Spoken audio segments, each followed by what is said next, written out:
magkakupal tayo ng damit mo. Oo nga. Manang, pwede po bang magtanong? Manang to. Bata pa ako eh. Manang ino mo ah.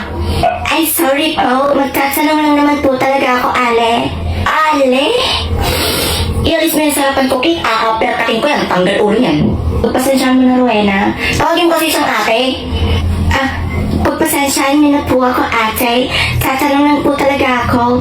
Pwede po ba ako nagtanong? Hindi! Rowena, kalma lang. Ano mo kasing tatanong mo?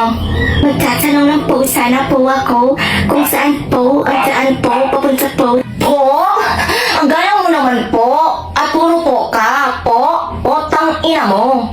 Rowena, hayaan mo na. Sige ka, kapag na-stress ka niya, mababawasin ang ganda mo. Tinawag akong manang de. Tinawag pa akong Ale. Hindi ko mapapatawag tong babaeng to. Hindi ako. Pabayaan mo na yan sa kanya. Tatanong lang namin yung tao. Oo nga po. Tatanong ko lang po sana kung saan yung 7-Eleven dito po.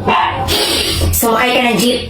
Tapos sabihin mo, monumento. Baba ka na sa gilid. Nandun na yung 7-Eleven.